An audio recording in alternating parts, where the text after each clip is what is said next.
Hello friends, welcome back to my YouTube channel. तो आज के इस वीडियो में हम डिस्कस करेंगे डिटर्मिनेंट्स ऑफ लर्निंग के बारे में कि ऐसे कौन कौन से फैक्टर होते हैं जो एक स्टूडेंट की लर्निंग है उसको अफेक्ट करते हैं। तो स्टार्ट करते हैं आज का हमारा टॉपिक और जानते हैं कि डिटर्मिनेंट्स ऑफ लर्निंग है वो क्या होते हैं। Determinants of learning are the factors that influence how effectively a person learn. Determinants of learning का मतलब है ऐसे एलिमेंट्स या ऐसी कंडीशंस जो लर्निंग प्रोसेस है उसको इजी या डिफिकल्ट बना देती है। ये फैक्टर डिसाइड करते हैं कि कोई स्टूडेंट है वो कितनी अच्छी तरीके से पढ़ पा रहा है। फॉर एग्जाम्पल, अगर स्टूडेंट मोटिवेटेड है तो वो अच्छे से लर्निंग कर पाएगा, और अगर स्टूडेंट के अंदर मोटिवेशन नहीं है, वो स्ट्रेस है या फिर डिस्ट्रैक्टेड है, तो उसकी जो लर्निंग है वो वीक होगी। These factors affect the learner's ability to understand, remember and apply knowledge। इसका मतलब है कि जो लर्निंग है वो सिर्फ सुन लेना या पढ़ लेना ही नहीं होती है। लर्निंग के तीन इंपॉर्टेंट स्टेप्स होते हैं। फर्स्ट है अंडरस्टैंडिंग यानी समझना, सेकंड है रिमेम्बरिंग यानी याद रखना, थर्ड है अप्लाइंग यानी रियल लाइफ कंडीशंस के अंदर उसका यूज करना। तो जो डिटर्मिनेंट्स ऑफ लर्निंग होते हैं वो इन्हीं तीनों स्टेप्स है उनको अफेक्ट करते हैं। अगर लर्नर फोकस है तो वो कंसेप्ट है उसको क्लियरली समझ पाता है। अगर लर्नर रेगुलर रिवीजन करता है तो उसकी जो मेमोरी है वो भी इससे स्ट्रोंग होती है। और अगर लर्नर को प्रैक्टिकल एक्सपोजर मिलता है तो वो अपनी नॉलेज है उसको रियल लाइफ सिचुएशंस के अंदर अप्लाई कर पाता है। Learning is not the same for every individual because it is influenced by various internal and external factors. इसका मतलब है कि हर स्टूडेंट का लर्निंग स्टाइल और कैपेसिटी है वो अलग अलग होती है, जिसका मेन रीजन होता है स्टूडेंट के इंटरनल और एक्सटर्नल फैक्टर। इंटरनल फैक्टर यानी ऐसे फैक्टर जो लर्नर के अंदर ही प्रेजेंट होते हैं, जैसे लर्नर का आईक्यू लेवल, लर्नर का इंटरेस्ट, लर्नर के अंदर मोटिवेशन। और एक्सटर्नल फैक्टर है वो लर्नर के बाहर प्रेजेंट होते हैं, जैसे लर्नर के होम का environment, teaching methods, family support. इसलिए हम कह सकते हैं कि हर लर्नर एक जैसा नहीं होता है और लर्निंग भी हर किसी के लिए सेम नहीं होती है। The major determinants of learning are following. जो लर्निंग होती है उसके मेन तीन डिटर्मिनेंट्स है वो होते हैं, जिसमें फर्स्ट आता है लर्निंग नीड्स, सेकंड है रेडीनेस टू लर्न, थर्ड है लर्निंग स्टाइल्स।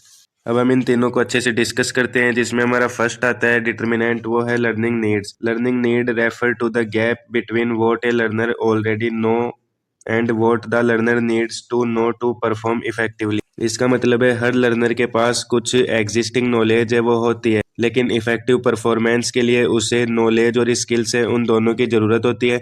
इन दोनों के बीच जो डिफरेंस होता है उसे ही हम लर्निंग नीड है वो कहते हैं।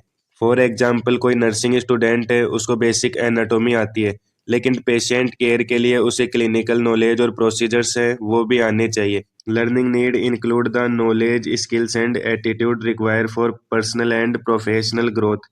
इसका मतलब है कि जो लर्निंग है वो सिर्फ बुक नॉलेज तक ही लिमिटेड नहीं होती है। लर्निंग नीड में तीन इंपॉर्टेंट कंपोनेंट्स है वो होते हैं, जिसमें फर्स्ट है नॉलेज, सेकंड है स्किल, थर्ड है एटीट्यूड। ये तीनों मिलकर जो लर्नर है उसका ओवरऑल डेवलपमेंट करते हैं। पर्सनल ग्रोथ के लिए लर्नर के अंदर कॉन्फिडेंस होना चाहिए, और प्रोफेशनल ग्रोथ के लिए लर्नर के अंदर स्किल्स है, एथिक्स है, इनका होना बहुत जरूरी होता है। अब हम डिस्कस करते हैं टाइप्स ऑफ लर्निंग नीड्स की। लर्निंग नीड्स है उसके कौन कौन से टाइप होते हैं, जिसमें फर्स्ट आता है knowledge needs. Refer to the need for information and understanding. Knowledge needs का मतलब होता है सही और कंप्लीट इंफॉर्मेशन की अंडरस्टैंडिंग और उसकी रिक्वायरमेंट। एक लर्नर है उसको सिर्फ याद ही नहीं करना होता किसी सब्जेक्ट को, उसे समझना भी होता है। It include fact, concept, principle and theories. Knowledge needs के अंदर इंक्लूड किए जाते हैं फैक्ट्स को, कंसेप्ट को, प्रिंसिपल और थ्योरी को। It helps learner gain correct and updated information. Updated knowledge बहुत जरूरी होती है, स्पेशली हेल्थ प्रोफेशन में तो बहुत ज़्यादा जरूरी होती है। ओल्ड या रॉन्ग नॉलेज से क्या होता है, जो पेशेंट की सेफ्टी है उसमें रिस्क हो सकता है। Example, knowledge about disease process, prevention and treatment. For example, जो नर्स है उसको ये पता होना चाहिए कि डिजीज है वो कैसे होती है, डिजीज को कैसे प्रिवेंट किया जा सकता है, और डिजीज का क्या ट्रीटमेंट हो सकता है, जिससे क्या होता है जो पेशेंट है उसको एक नर्स है वो इफेक्टिव केयर है वो दे पाती है। अब हम डिस्कस करते हैं सेकंड डिटर्मिनेंट, स्किल नीड्स के बारे में। It refer to the need to develop practical and technical abilities. Skill needs का मतलब होता है कि कोई भी स्टूडेंट है उसे सब्जेक्ट की थ्योरी की नॉलेज ही नहीं बल्कि उसे काम करना भी आना चाहिए। प्रैक्टिकल और टेक्निकल एबिलिटी है वो एक स्टूडेंट के अंदर डेवलप होनी चाहिए। It involve learning by doing, important for developing skills. Skill practice से डेवलप होती है, इसलिए कहते हैं कि जितना स्टूडेंट है वो काम करेगा उतना ही वो सीखेगा। जितनी ज्यादा प्रैक्टिस करेगा वो अपनी स्किल है उसको उतना ही ज्यादा बेहतर बनाएगा। Example measuring blood pressure, administrating injections. For example जो स्टूडेंट है उसको बीपी मेजर करना सिर्फ बुक्स में पढ़कर ही नहीं आता, इंजेक्शन लगाना सिर्फ देख कर ही नहीं आता, ये सभी बार बार प्रैक्टिस करने से आते हैं। स्किल्स वही स्ट्रांग होती है जो हाथ से प्रैक्टिस करके सीखी जाती है एक स्टूडेंट के द्वारा। स्किल नीड्स के बाद में अब थर्ड डिटर्मिनेंट आता है, वो है attitude needs. It refer to development of proper feelings, value and behaviour. Attitude का मतलब होता है लर्नर के सोचने का तरीका और लर्नर का बिहेवियर। पॉजिटिव फीलिंग्स और स्ट्रॉन्ग वैल्यू है डेवलप करना, वो एक स्टूडेंट के अंदर बहुत जरूरी होता है। It help in forming professional and ethical conduct. Right attitude से ही प्रोफेशनलिज्म और एथिक्स है वो एक स्टूडेंट के अंदर डेवलप होते हैं। Example developing empathy, responsibility and caring attitude. For example जो नर्स है उसके अंदर एम्पैथी होनी चाहिए, अपने काम के प्रति जिम्मेदार होनी चाहिए, और जो उसका एटीट्यूड है वो पेशेंट की केयर के लिए अच्छा होना चाहिए। अब हम डिस्कस करते हैं factor influencing of learning needs की जो लर्निंग नीड्स हैं उनको कौन से फैक्टर है वो इन्फ्लुएंस करते हैं या अफेक्ट करते हैं। फर्स्ट है एज एंड डेवलपमेंटल लेवल। इसका मतलब है लर्नर की एज और मेंटल डेवलपमेंट है वो लर्निंग नीड्स को डायरेक्टली अफेक्ट करती है। फॉर एग्जाम्पल बच्चों की लर्निंग नीड्स है वो बेसिक और सिंपल होती है, जबकि एडल्ट्स की जो लर्निंग नीड्स है वो एडवांस और प्रैक्टिकल बेस होती है। लर्नर की एज के साथ साथ उसकी लर्निंग नीड्स है वो भी चेंज होती रहती है। सेकंड है एजुकेशनल बैकग्राउंड। लर्नर का पहले का एजुकेशन लेवल है वो बहुत इंपॉर्टेंट होता है। स्ट्रॉन्ग एजुकेशनल बैकग्राउंड वाले लर्नर हैं उनको एडवांस लर्निंग की जरूरत होती है। वीक बैकग्राउंड वाले जो लर्नर होते हैं उनको बेसिक कंसेप्ट है उनसे स्टार्ट करना पड़ता है। थर्ड है previous learning experiences. Past learning experience positive या नेगेटिव दोनों हो सकते हैं। पॉजिटिव एक्सपीरियंस अगर होता है तो उससे स्टूडेंट का कॉन्फिडेंस बढ़ता है, और अगर नेगेटिव एक्सपीरियंस है स्टूडेंट का तो उसके अंदर डर का माहौल रहता है और इंटरेस्ट है वो भी कम होता है। इसलिए कहते हैं कि जो पास्ट एक्सपीरियंस है वो लर्नर के प्रेजेंट लर्निंग है उसको इन्फ्लुएंस कर सकती है या फिर अफेक्ट कर सकती है। फोर्थ है cultural and social background. Culture, language, belief और सोशल वैल्यू है वो लर्निंग नीड्स को अफेक्ट करते हैं। डिफरेंट कल्चर के लर्नर होते हैं उनके सोचने का तरीका है वो अलग अलग होता है। फिफ्थ है health status and physical condition. इसका मतलब है कि स्टूडेंट की हेल्थ अगर अच्छी होती है तो वो बेटर कंसंट्रेशन से लर्निंग कर पाता है, और अगर उसकी हेल्थ है वो सही नहीं रहती है, उसे फटीग, स्ट्रेस होती है, तो वो जो लर्निंग है उसके अंदर अपना प्रॉपर अटेंशन है वो नहीं दे पाता। फॉर एग्जाम्पल कोई बीमार स्टूडेंट है वो क्लास में फोकस नहीं कर पाता है, और जो मेंटली स्ट्रेस स्टूडेंट है या लर्नर है उसको एक्स्ट्रा सपोर्ट है उसकी ज़रूरत होती है। इसलिए कहते हैं कि हेल्दी बॉडी और माइंड के बिना इफेक्टिव लर्निंग है वो पॉसिबल नहीं होती है। सिक्स्थ है मोटिवेशन एंड इंटरेस्ट। इंटरेस्ट होगा तो लर्नर क्या करता है, एक्टिवली पार्टिसिपेट करेगा क्लास में। अगर लर्नर के अंदर मोटिवेशन की कमी है तो वो अच्छे से जो लेक्चर है उसको अटेंड नहीं कर पाता है। सेवेंथ है professional role and responsibilities.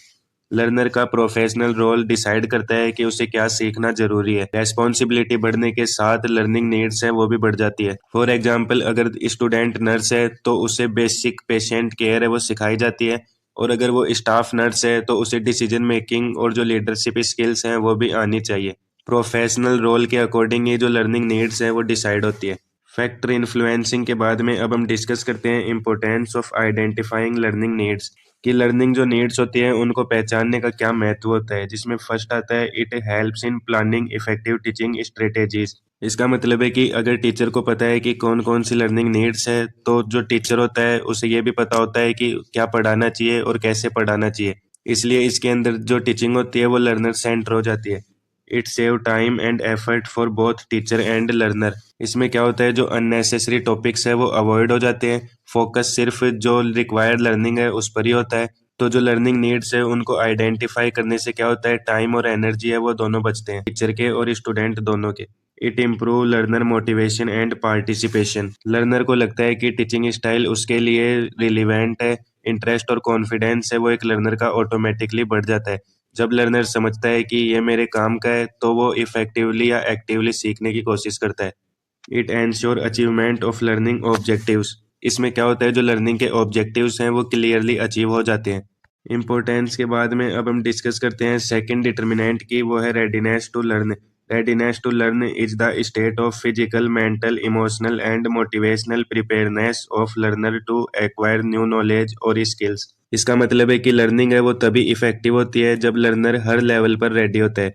Learner का बॉडी, माइंड और इमोशन ये तीनों लर्निंग के लिए प्रिपेयर होने बहुत जरूरी होते हैं। फॉर एग्जाम्पल, अगर स्टूडेंट हेल्दी है, रिलैक्स है और इंटरेस्ट है तो उसकी जो लर्निंग है वो फास्ट होगी। अगर स्टूडेंट थका हुआ है, स्ट्रेस में है या फिर डिस्ट्रैक्ट है तो जो स्टूडेंट की लर्निंग है वो वीक होगी। लर्निंग तभी होती है जब लर्नर बॉडी और माइंड दोनों से प्रिपेयर हो या रेडी हो। A learner learn best only when he और she is fully ready to learn. जब लर्नर फुली रेडी होता है तब वो ध्यान से सुनता है, टीचर से क्वेश्चन पूछता है, कंसेप्ट अच्छी तरीके से समझने की कोशिश करता है। प्रिपेयर जो लर्नर होता है उसकी अंडरस्टैंडिंग और रिटेंशन है वो दोनों ही स्ट्रांग होती है। अब हम डिस्कस करते हैं रेडीनेस ऑफ लर्न के कंपोनेंट्स के बारे में, जिसमें फर्स्ट आता है physical readiness. Good physical health. Healthy body का मतलब है एनर्जी और अलर्टनेस एक स्टूडेंट के अंदर होनी चाहिए। बीमार लर्नर है वो प्रॉपरली फोकस है वो नहीं कर पाता। सेकंड है एडिक्वेट रेस्ट और स्लीप। पुअर स्लीप से जो कंसंट्रेशन होता है स्टूडेंट का वो बिल्कुल वीक हो जाता है। प्रॉपर रेस्ट से क्या होता है, जो ब्रेन है वो फ्रेश हो जाता है। Proper nutrition. अगर स्टूडेंट प्रॉपरली न्यूट्रिशन नहीं लेता है तो वो वीक होगा और थका हुआ महसूस करेगा अपने आप को, जिससे जो लर्निंग है वो अफेक्ट हो सकती है। फ्रीडम फ्रॉम पेन, इलनेस और फटीग। पेन या फटीग लर्नर का ध्यान है वो भटका सकती है। कंफर्ट होने पर जो लर्निंग है वो बेटर होती है। फिजिकल रेडीनेस के बाद में सेकंड कंपोनेंट आता है वो है mental readiness. It is the ability to think, understand and reason. Mental readiness का मतलब होता है लर्नर के सोचने की क्षमता, लर्नर के समझने की क्षमता और लर्नर है उसके कंसेप्ट है उसको रियल लाइफ सिचुएशन से कनेक्ट करने की क्षमता। Concentration and attention span. जितनी ज़्यादा कंसंट्रेशन होगी स्टूडेंट की उतनी ही ज़्यादा इफेक्टिव लर्निंग है वो होती है। डिस्ट्रैक्टेड माइंड लर्निंग है उसको स्लो कर देता है। Previous knowledge related to the topic. अगर स्टूडेंट को पहले से थोड़ा आइडिया होता है नए टॉपिक के बारे में तो वो उस नए टॉपिक को अच्छे से सीख सकता है।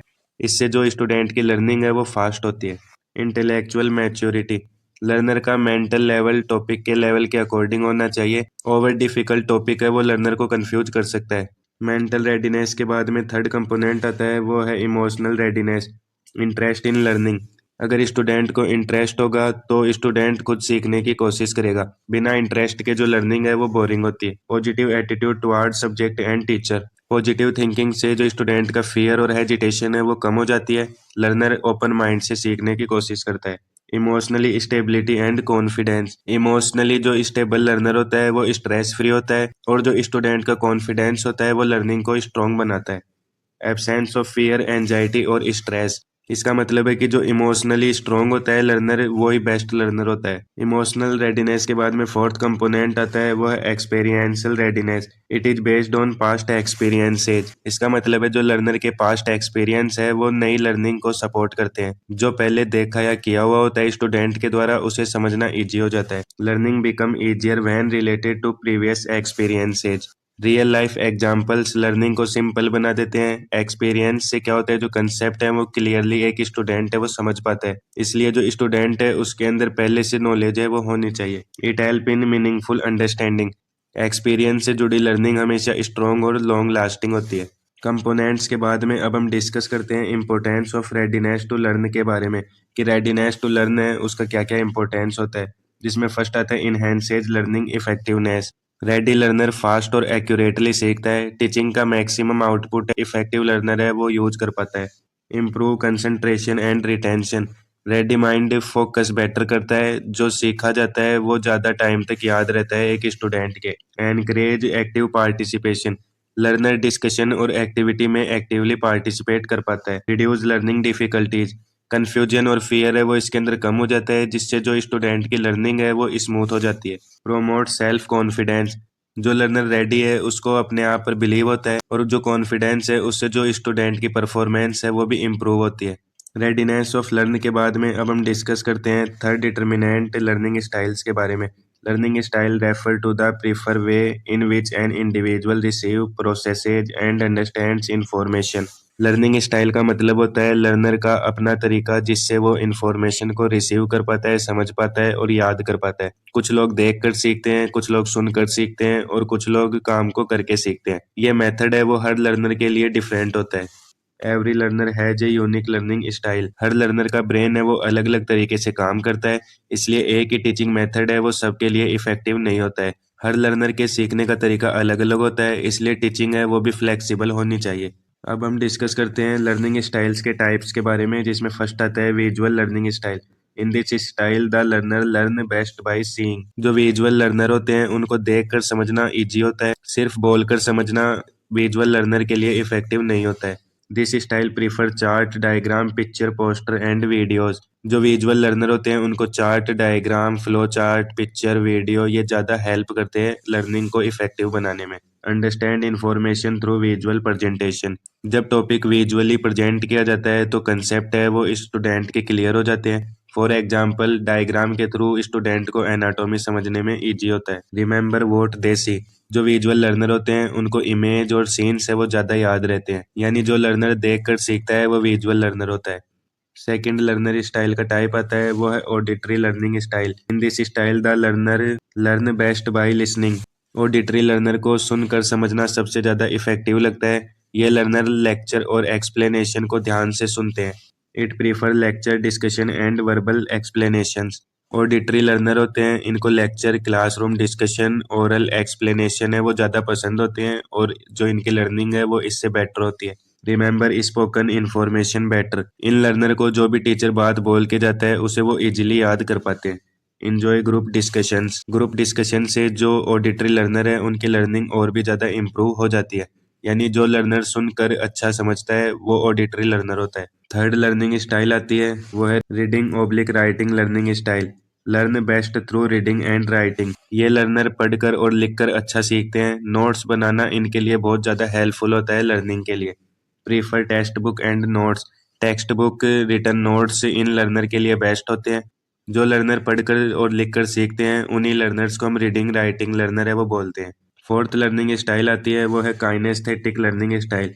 Learn best through physical activity and practice. Kinaesthetic learner movement और एक्टिविटी के थ्रू सीखते हैं। It prefer hand on learning, demonstration and experiments.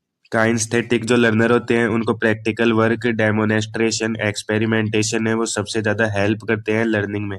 Learning by doing rather than listening. Kinesthetic जो लर्नर होते हैं वो करके सीखने पर बिलीव करते हैं, ना कि सिर्फ सुनने पर। जो लर्नर काम करके सीखता है वो काइनेस्थेटिक लर्नर है वो होता है। लर्निंग स्टाइल के टाइप के बाद में अब हम डिस्कस करते हैं कि importance of understanding learning style. कि लर्निंग स्टाइल है उसको समझने का क्या महत्व होता है। It help the teacher to choose appropriate teaching methods. एक टीचर है वो लर्नर के स्टाइल के अकॉर्डिंग टीचिंग है वो प्लान करता है। टीचिंग ज़्यादा इफेक्टिव हो जाती है ऐसा करने से। It improve comprehension and retention. Learner easily समझता है और ज़्यादा टाइम तक याद रखता है। Increases learner interest and motivation. जब लर्नर को अपने स्टाइल में पढ़ाया जाता है तो उसका इंटरेस्ट है वो भी बढ़ता है। Makes teaching more effective and learner centre. Teaching सिर्फ टीचर फोकस नहीं होती बल्कि लर्नर फोकस होती है। लर्निंग स्टाइल को समझना ही इफेक्टिव और स्टूडेंट फ्रेंडली टीचिंग का एक तरीका होता है। तो फ्रेंड्स ये था आज का हमारा टॉपिक डिटर्मिनेंट्स ऑफ लर्निंग, जिसके अंदर हमने 3 कंपोनेंट हैं उनके बारे में डिस्कस किया।